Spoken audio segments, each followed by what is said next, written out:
Olá pessoal, Janaína Queradia, Talk in Loco, episódio número 4, parte número 3. Se você ainda não acompanhou a parte número 1 e a número 2, as duas já estão disponíveis e você pode ter acesso, compartilhar, comentar e aproveitar toda essa bagagem que a nossa convidada de hoje, Kátia Marcos Gomes, trouxe para nós nos episódios anteriores, porém, ela dá continuidade nesse momento, não é mesmo, Kátia? Sim, vamos lá. Vamos lá, porque Esse bloco 3. tá super interessante e eu, como sempre, aprendendo com as grandes autoridades que passam aqui pela Inloco. Kátia, mas a gente estava falando, e já vindo para essa terceira parte, essa questão de busca do crescimento, de performance, para todos, homens e mulheres, mas principalmente as mulheres que estão buscando seu lugar ao sol. E aí você identificou 3 personagens que são, assim, ferramentas que podem nos auxiliar nesses momentos. Gostaria que você trouxesse as diferenciações entre eles. O que é uma facilitadora, uma coaching e uma mentora? Ok. Esses títulos, na verdade, né, que delimitam um pouco do qual é o tipo de trabalho que vai ser feito, né? Existem inúmeros. Poderia ser só consultora, né? Consultora empresarial, consultora organizacional, mas alguns trabalhos podem chegar a ter essa particularidade, né? A questão da facilitação veio quando eu fiz essa formação em condução de grupos, porque o papel na condução dos grupos, inclusive dentro do meu PDL, é de facilitadora. Facilitadora do quê? Facilitadora do processo de desenvolvimento. Como é que se facilita? Com ferramentas adequadas, com os estímulos adequados, fazendo uma leitura do grupo, isso é essencial.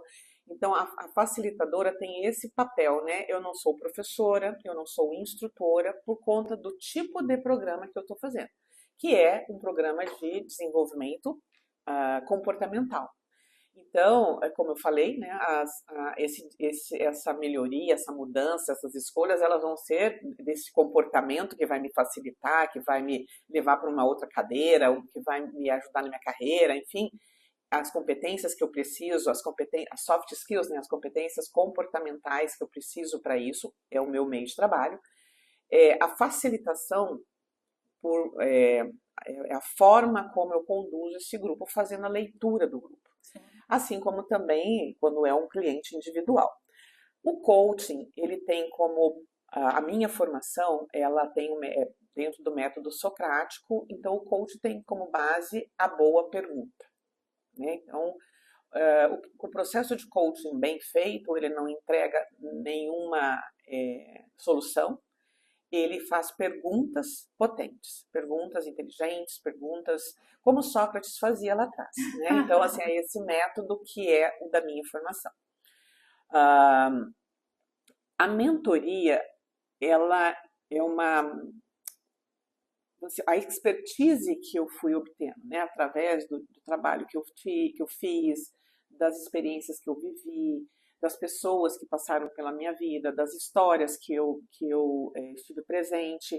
Isso vai me dando uma expertise para contribuir com o meu cliente com aquilo que eu já vivi. Uhum. Né? Então, não só também existem as perguntas bem feitas, mas o que corrobora, né, essa minha atuação na mentoria são as experiências que eu já vivi, a vivência que eu tenho de mercado, de negócio, de relacionamento, as vivências de trabalho, tudo isso corrobora o que eu vou trazer para o meu cliente ou que eu vou instigar o meu cliente a vivenciar, né, na mentoria.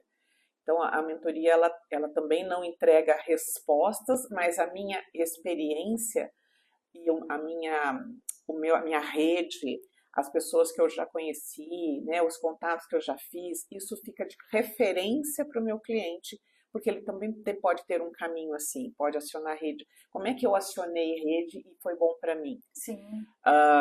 E aí, ao contar minha experiência, pode ser que eu o inspire ou ele tenha um insight que ele, puxa, se eu fizer isso, né, vai ser bom assim. E ele vai experimentar. Então, isso é o que a mentoria traz, um pouco de diferenciação, né? Me fala um pouquinho sobre a tua mentoria, o que que você foca nela, as tuas experiências ali e o resultado efetivo que você visualiza com as tuas mentoradas. Nós temos, o mercado está aí, né? Nós estamos, se você der um foco, né, para a mentoria feminina, existem hoje muitas iniciativas trabalhando com mentoria feminina, talvez por conta desse ato que tem, né, da mulher no mercado de trabalho, que vem sendo muito, né, comentado, trazido de diversas formas, faz parte de todos os processos de diversidade, é uma das diversidades que são trabalhadas. Não deveria, né, porque quem ocupa o cargo é uma pessoa. Exato. Não importa se ela é homem ou mulher, né, o cargo é ocupado por uma pessoa. Eu sempre tive esta visão, isso sempre me ajudou muito. Mas não dá para negar também que existe o preconceito, existem os vieses inconscientes que falam da mulher, né, no mercado do trabalho. Então, o processo ele sempre vai iniciar com uma investigação de qual é o objetivo que ela tem, seja no coaching, seja na mentoria, qual é o objetivo que ela quer alcançar. Se às vezes não está claro isso, nessa investigação já é possível usar alguma ferramenta ou algum tipo de direcionamento para que essa narrativa dela, eu trabalho muito focando na narrativa, menos com ferramentas, mais com a narrativa. Que essa narrativa a leve a entender qual é o objetivo que ela quer, porque também se for muito aberto, nós temos a mentoria, assim como o coach, ele é um processo, ele tem que ter começo, meio e fim, né?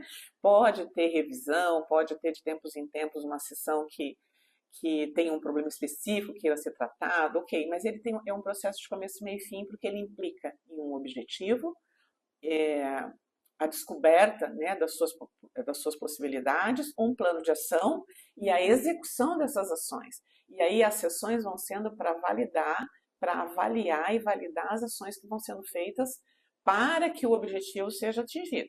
Então, lá no final do processo, a pergunta que precisa ser respondida e que é o feedback do meu trabalho o objetivo foi atingido ou não. Sim. Você está num outro degrau nessa escalada, né? Ou não.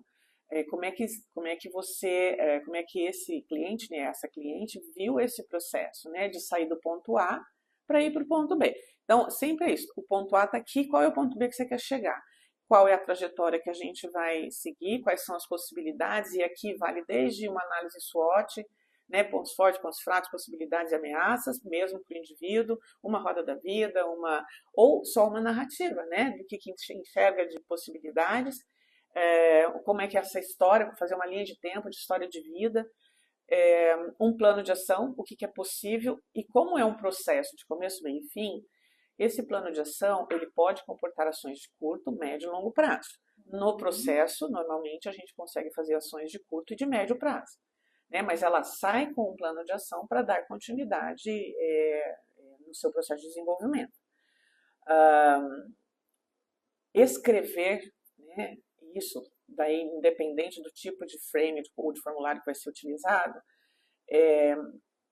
existe uma fala, né, dentro do planejamento estratégico que diz que escrever, né, sobre garante ou traz, né, 60% a mais de chance disso ser realizado.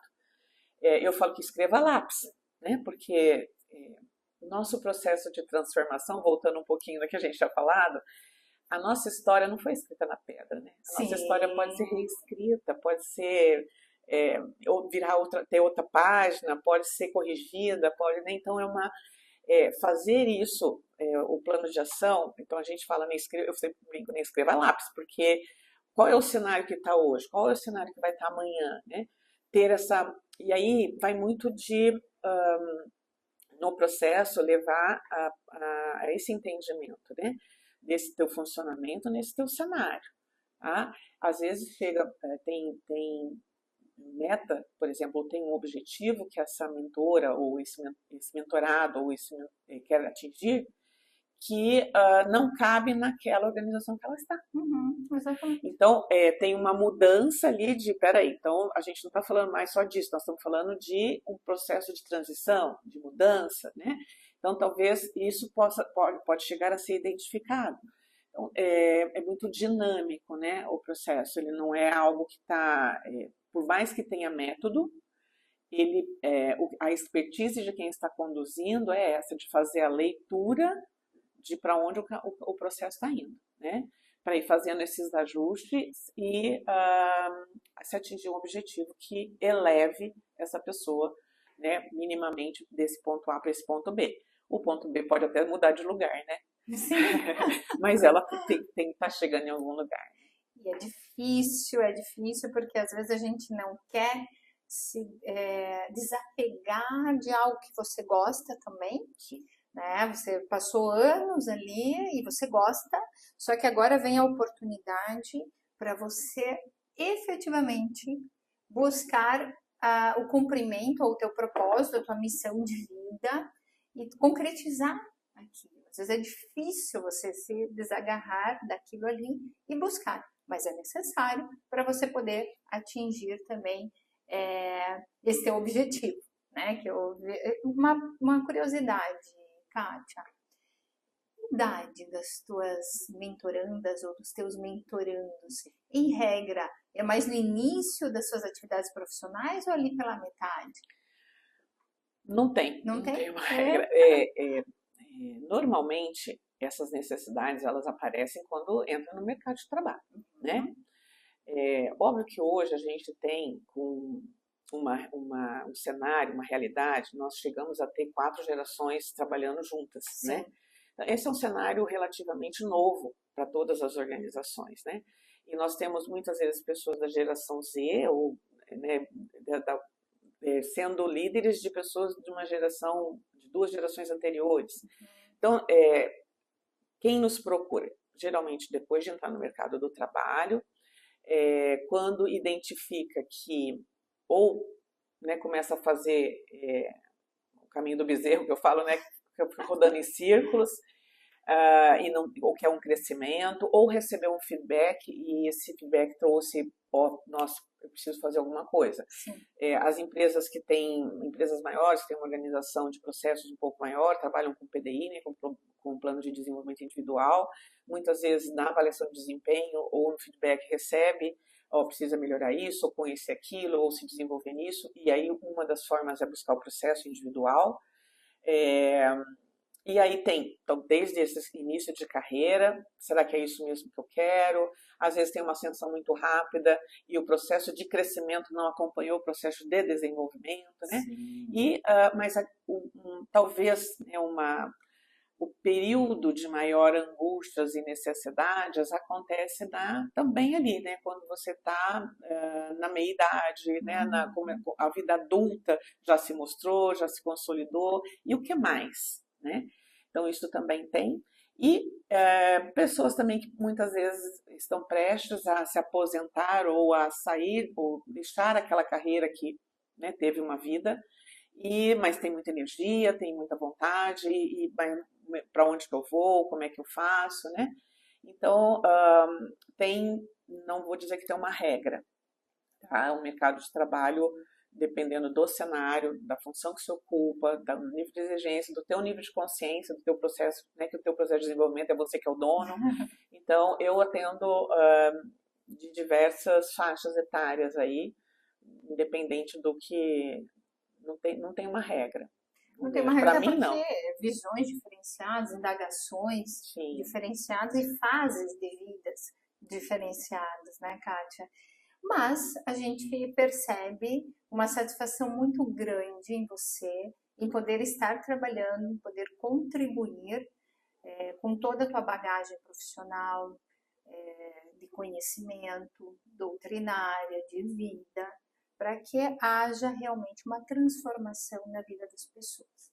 E já finalizando a nossa terceira parte, eu gostaria que você deixasse uma mensagem para aqueles que estão buscando toda essa ênfase que você colocou nessas três partes desse episódio. Como resumir tudo isso, né? Acho que o que nos move é a nossa energia, né? Então, tomar contato com essa gana, eu chamo, né? Com essa coisa interna que nós temos que nos move. E mais uma vez eu volto, né, para a questão da missão de vida ou do propósito, independente de ser coisas mais faladas, né, estão sendo mais faladas agora, mas assim, que história que você quer contar? Eu finalizo muito meus programas falando disso, né? Você está satisfeito com a história que você está contando, né? Então, assim, se alguém estivesse ouvindo a sua história, né? O que ele estaria ouvindo? E muito para finalizar, qual é a história que você quer contar, né? Quando você não estiver mais aqui, ou quando eu tenho uma brincadeira que fala na minha lápide, o que eu quero que esteja escrito, eu falo, eu não quero essa história de lápide, não, porque eu não tô pronta para lápide ainda. Mas assim, na minha festa de 97 anos, o que vão estar falando né, da minha história? O que vão estar me contando, né? Que é isso, é ir caminhando para o legado, né?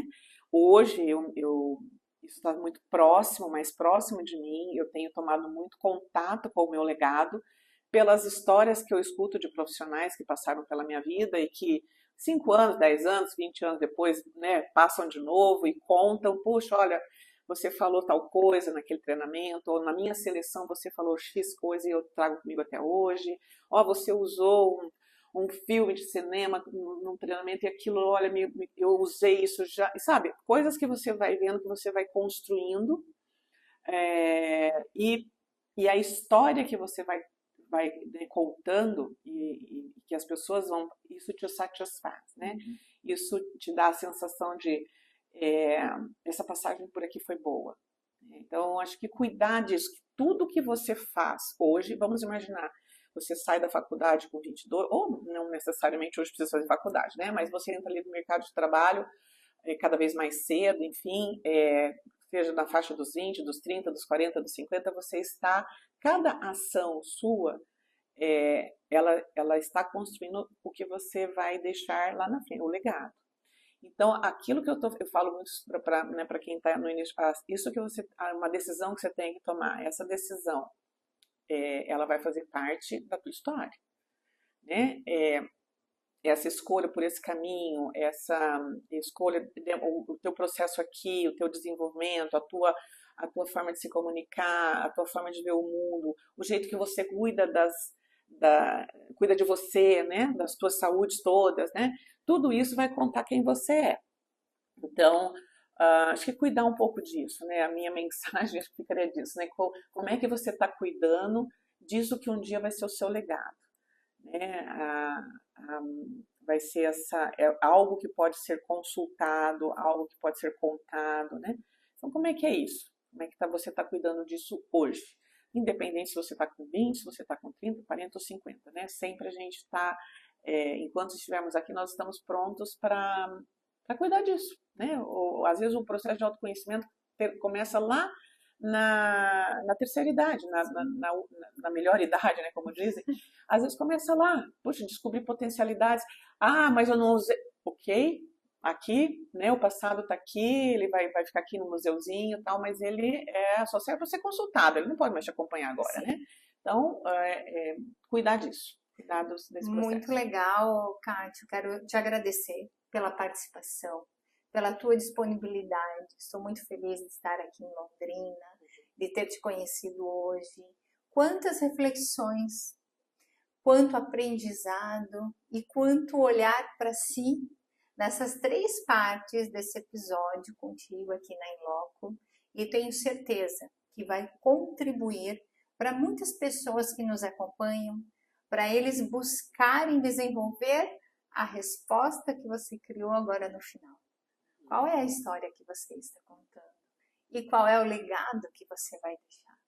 Então, quero te agradecer imensamente, te dizer que a Inloco está à tua disposição para outras conversas super interessantes como essa e que você fique bem à vontade para sempre nos procurar. Muito obrigada, Janaína, obrigada, Inloco, por essa oportunidade. Poder falar sobre aquilo que a gente acredita, né? Aquilo que move, é sempre um presente, né? Então, muito obrigada também por esse presente. Nós que agradecemos.